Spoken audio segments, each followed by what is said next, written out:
안녕하십니까 여러분. 강명도TV 자유조선을 시작하겠습니다. 오늘은 때없이 눈보라가 치고 눈발까지 날리면서 갑자기 날씨가 추워졌습니다. 가뜩이나 전염병 때문에 지금 불안한 생활을 하고 계시는데 또 날씨까지 갑자기 찾아서 감기에 조심해야 될 것 같습니다. 감기 걸린 분이 또 전염병에 감염된다면 그것은 정말 그야말로 치명적이기 때문에 감기 모든 분들 조심하시기 바랍니다. 오늘은 우선 날씨가 이렇게 추워지고 정말 이렇게 추워지니까 어느 탈북민 한 분이 저에게 기가 막힌 편지 한 통을 보내왔습니다. 그 내용인즉 지금 북한은 먹을 것이 없고 또 이 전염병 사태로 인해서 모든 장마당이 거의 폐쇄다시피 하고 지금 물건이 없어 아우성이라는 말씀 여러 차례 드렸습니다. 그런데 특히 지금이 북한에 가장 식량이 없을 때입니다. 산에 가서 나무 껍질을 벗겨다 먹을 수도 없고 풀뿌리도 캐먹을 수 없는 바로 가장 추운 겨울이기 때문입니다. 그런데다 설상가상으로 날씨가 온도가 또 갑자기 떨어져 비바람이 몰아치는데 눈바람이 몰아치고 비바람이 몰아치는데 북한이야 오죽하겠습니까? 그래서인지 그 친구는 북녘에 있는 친구들과 또 북한 백성들을 생각하면서 자기가 겪었던 기막힌 사연을 저에게 보내왔습니다. 오늘은 그 사연을 먼저 여러분들에게 말씀드리려고 합니다. 제가 제 후배로서 아주 가깝게 지내고 또 북한에서도 잘 나가던 친구였습니다. 그는 여기 와서도 정말 오직 북한 동포들을 생각하고 북한 동포들을 어떻게 저 독재자의 손에서 구원해낼까 하는 이 일념 하나로 오직 하나님께 충성하며 교회에 열심히 다니고 자기가 북한 동포들을 구원하는 길은 하나님을 통해서 사랑을 전하는 길 외에 다른 것이 없다. 그리고 기도하는 길밖에 없다는 말을 먼저 저한테 보내왔습니다. 이 친구는 2011년도에 왔습니다. 그런데 저희 딸과 또 와이프는 2007년도에 먼저 왔고 이 친구는 그러니까 자기 가족을 먼저 내보내 놓고 자기는 남아서 뒷수습을 하고 2011년도에 들어온 친구입니다. 그대로 그 친구가 보낸 내용을 그대로 제가 한번 읽어드리도록 하겠습니다. 20세기도 다 저물어가는 1997년 2월 15일 오후였다. 그때는 북한의 전 지역에서 국가가 인민들에게 배급도 공급하지 않아 먹을 것이 없어 겨울의 그 북방의 눈보라석을 뚫고 산에 가서 소나무 껍질을 벗겨 그 안에 얇은 충을 낫으로 긁어가지고 집에 와서 물에 불 커서 송기떡을 해먹을 때이다. 가을과 봄철엔 벼밭의 논이죠. 논밭에 벼뿌리를 캐어 그것을 가공하여 개떡을 해먹는 가정들이 부지기수였다. 봄철엔 풀이 돋아나는 애송이 풀들을 뜯어다 솥에 데쳐내어 가루를 몇 숟가락 넣어 멀건 풀죽을 먹으면서 고난의 행군이라는 당의 구호에 따라 허리띠를 졸라매고 또 졸라매던 1997년 2월 하루 한 끼로 하루를 견뎌내는 그때 나의 친구이자 직장 부문당 비서는 나에게 한송이 동무집에 가보자며 발걸음을 옮기는 것이었다. 직장 부문당 비서는 공장 기업수가 있고 공장당위원회가 있고 그 밑에 직장에 부문당위원회가 있습니다. 또 직장 밑에는 작업반이 되어 있는데 그 작업반에 있는 당 책임자를 세포비서라고 합니다. 이 친구가 여기에 세포비서였습니다. 그래서 그때 당시 친구가 세포비서였기 때문에 세포비서 보고 한송이라는 자기 작업반에서 가장 나이가 어린 20대 초반인 그 한송이네 집에 한번 찾아가 보자고 제안을 한 것입니다. 난 그때 조립반 세포비서였고 한송이는 나의 작업반 성원이었다. 작업반 노동자였죠. 김종일 생일 전날이라 바쁜 일정 속에 흐르는 하루였지만 나와 부문당 비서는 한송이 노동자 집을 가정 방문하였다. 부모들은 굶어서 한 달 건너 두 분이 몇 달 전에 돌아가셨고 한송이 삼형제만 남아있었다. 그때 한송이는 24세이고 그 자기 작업반에 있던 노동자 가장 나이어린 노동자의 나이가 24세였고 그 친구가 한송이였는데 그 한송이는 24세이고 여동생하고 11살 되는 남동생이 있었다.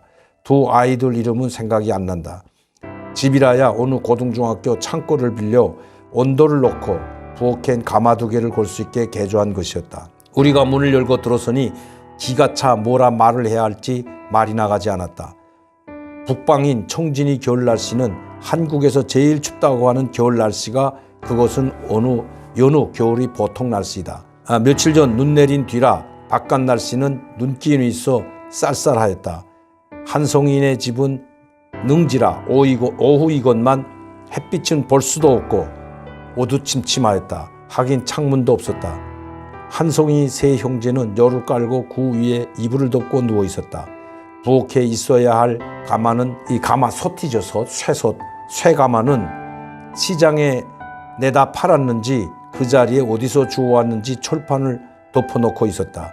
우리가 들어서자 한송이는 직장 부문당 비서와 작업반 세포 비서가 왔다고 간신히 일어나 앉았고 두 동생은 눈도 뜨지 못하고 있었다. 그들이 누워있는 아랫목 벽체만 내놓고 나머지 3면 벽체와 이불을 깔지 않은 것으론 보태지 않고 하얀 송해가 5cm 정도는 실이 되게 깔려 있었다. 그놈들도 조금 침범하고 있었다. 그 송해를 이제 이 친구가 그놈들이라고 한 겁니다. 그 송해, 그 하얀 송해가 조금 더 침범하고 있었다. 한송이는 그저 이렇게 삼형제가 죽으려고 한다고 울면서 말하는 것이었다. 나는 가슴속에서 울컥하고 눈물이 나오는 것을 겨우 참고 집안과 한송이 형제들을 한참이나 내려다보았다. 부문당 비서도 별다른 방도는 없었다. 그도 겨우 굶지 않을 정도로 한두 끼 밥을 먹는 정도였기 때문이다. 우리는 그래도 조금 움직여서 동생들을 살려야 하지 않겠느냐고 위로하는 정도뿐 더 할 말도 없고 해서 구이 집을 떠났다. 부문당 비서와 헤어져 집에 온 나는 와이프에게 방금 본 것을 그대로 말해주었다. 그런데 우리 집 와이프의 반응이 더 놀랐다. 그 형제들을 빨리 가서 집으로 데려오라는 것이었다. 우리도 애가 2명인데 말이다. 진이는 4살, 친혁이는 돌 지난 지 한 달 된 애기들이 있는데 괜찮느냐고 하니 그건 둘째 문제고 우선 죽어가는 그들을 알고서야 어떻게 보고만 있을 수 있냐면서 빨리 데려오라며 가마솥에 물을 다 채우는 것이었다. 그들이 오면 목욕부터 시켜야 한다면서. 나는 친구인 부문당 비서 집에 가서 방금 가정에서 있던 일을 말하고 그와 함께 다시 한송이 집으로 갔다. 집은 열쇠를 잠그고 삼형제를 데리고 집으로 왔다. 막내는 얼마나 먹지 못하였으면 용량실적으로 다리가 새 다리처럼 약해져 걷지도 못하기에 내가 업고 데려왔다. 11살 되는 남자의 애것만 4살짜리 나의 딸보다 더 가벼운 것이었다. 그보다는 몸무게가 나갔겠지만 부문당 비서는 진이 엄마 정말 고맙소 하며 이때까지 없던 인사를 하면서 애써 웃었다. 더운 물을 동에 하나 가득 채워가지고 위생실, 북에선 화장실을 위생실이라고 합니다. 위생실에 놓고 한송이와 여동생 보고 들어가 씻고 나오라고 하였다. 와이프는 제 속옷들을 꺼내주었다. 그 다음 막내도 목욕시켰었다. 막내 속옷은 없어 와이프 속옷으로 대충 입혔다. 그리고 그들에게 먼저 쌀과 풀을 함께 저은 쌀 풀죽을 쑤어 먹였다. 몇 달 만에 따스한 집에 들어왔으니 그들은 얼마나 좋았을까. 진이와 신혁이는 남모를 사람들을 보니 신기한 듯 또 밥도 아닌 죽그릇도 너무 신기한 듯 죽을 먹고 파던 딸의 모습이 생각난다. 나는 한송이 형제에게 처음부터 기름기 있는 것을 먹으면 설사하기에 또 그렇게 하면 갑자기 배탈이 나서 안 되기 때문에 차츰차츰 몸에 온기가 있을 때 밥도 먹어야 된다고 알려주었다. 그때 와이프는 한송이보다 2살이나 아래였다. 아파트 단칸방에서 우린 하루를 함께 보냈다. 사람은 집이 작아 못 사는 게 아니라 마음이 작아 못 산다고 한다. 그런데 다음날 우린 온몸이 간지러워 죽을 지경이었다. 몇 달을 씻지도 않은 그들 몸에 있는 재산이란 이와 쏘케였다. 그들이 재산들, 여기서 재산들이라는 건 이와 쏘케를 말합니다. 이와 쏘케들이 우리에게로 밤새 돌진하였던 것이다. 와이프는 3일 동안 아무 일도 못하고 그들이 머리에서 이와 쏘케를 잡아냈다. 머리칼은 고문 머리칼인지 흰 머리칼인지 분간을 못할 정도였다. 옷은 갈아입혔고 그나마 다행이지만 머리에 있는 쏘케가 바글바글했던 것이다. 와이프는 얼마나 놀랐을까. 매일 목욕하다시피 하고 옷도 거의 사이를 갈아입히니 그 많던 이들도 거의 없어졌다. 소문은 갑자기 동기업소에 쫙 퍼졌다. 어린 부부가 삼형제를 집에 데려다 키운다고. 사실은 건강을 회복시켜 내버려 하였는데 죽도 잠시 이 밥에 돼지고기를 장만하여 조금 국을 끓여서 먹였더니 그들은 정신없이 먹어댔다. 내일은 어떻게 되든 돼지고기국이라도 한 그릇 더 사서 먹여야 되겠다고 생각하고 그 다음날도 그렇게 했다. 이렇게 회복을 시키는데 우린 밥상에서 그들은 방바닥에 먹게 한 것이 걸렸었다. 남들이 혹 집에 들어왔다가 이런 광경을 보게 되면 뭐라고 할까? 말로는 데려왔지 자기들만 밥상에서 먹고 데려온 애들은 방바닥에서 먹인다고. 그 후부터는 우리가 방바닥에서 밥을 먹고 한성인의 삼형제는 밥상에서 먹게 하였다. 열흘 후부터는 나가 장사하라고 기름튀기를 팔게 하였다. 본점만 잃지 말고 나머지 이웃나는 돈은 너희가 가지라고 기름튀기 집에 가서 그것을 새벽마다 나는 자전거로 날라왔다. 늦은 시간에 와이프와 함께 어떻게 잘 팔고 있는지 시장에 나가보기도 하였다.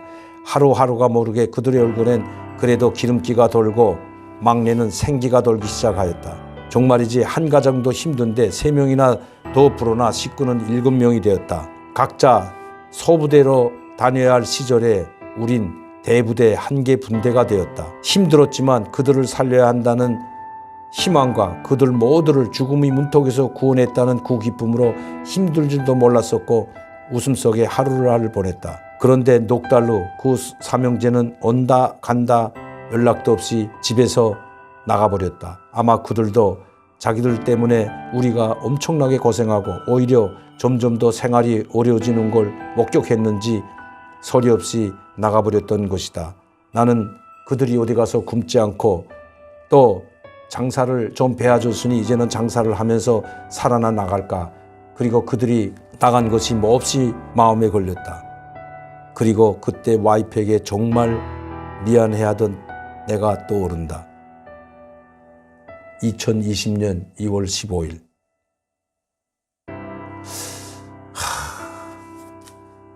저는 이 친구 이 편지를 보면서 저도 눈물을 흘렸습니다. 사실 그때 많은 사람들 한 350만 명이 굶어 죽고 북한이 유엔 식량기구에 자기들 스스로가 60만 명이 아사자가 생겼다고 보고할 정도로 상당히 어려웠죠. 가장 어려웠던 때가 1997년도였습니다. 그런데 이 친구는 그나마 자기 온 가족과 함께 대한민국으로 왔습니다. 자유를 찾아 이 땅에 정착을 하고 지금 열심히 살고 있고 또 거기서 그렇게 힘든 생활을 하고 또 좋은 일을 해서 그런지 모르지만 하나님의 축복을 받고 지금은 가족과 또 가족들과 함께 또 이제는 4살짜리였던 딸과 그 아들까지 이제는 많이 장성해서 벌써 2007년도에 아내와 자식들이 먼저 왔으니 이제는 15년, 13년이라는 세월이 흘렀습니다. 그러니 다 성장을 했고 또 대학도 다니고 지금 그나마 잘 정착해서 살고 있습니다. 저희하고도 저희 집에도 자주 오고 또 저희 식당에도 자주 옵니다. 그리고 교회에서도 좋은 일을 하고 어떻게 하면 탈북자 한 명이라도 더 구원을 받게 하고 또 한국 사회에 정착을 해서 잘 살게 해줄까 그런 마음의 생각을 가지는 걸 보고 저도 많은 마음의 감동을 받았습니다. 그래서 저도 이번 설 명절과 또 새해 1월일을 맞으면서 제 후배와 같이 지내는 탈북민 30-40명을 저희 식당에 초대해서 식사 대접도 하고 같이 고향 소식도 나누면서 이야기를 나누게 되었습니다. 지금도 자주 연락을 하고 있습니다. 제가 오늘 이 방송을 하는 것은 이 자유민주주의, 자유와 인권과 평화가 그리고 얼마나 중요한지 얼마나 소중한지 너무나도 북한에서 생활하던 사람은 그 소중함을 너무나도 뼈에 사무치게 잘 알고 있습니다. 그래서 저희들은 대한민국을 사랑합니다. 그 누구보다도 대한민국을 사랑하고 자유 대한민국을 지키기 위해서 모든 것을 다하려고 합니다.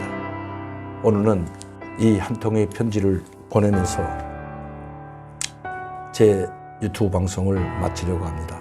항상 정말 열심히 살고 있는 이 탈북민들이 있다는 것을 잊지 마시고 그리고 자유대한민국을 사랑하는 탈북민들이 있다는 것을 잊지 마시고 항상 격려해 주시고 지원해 주시기를 부탁드리면서 방송을 마치겠습니다. 감사합니다.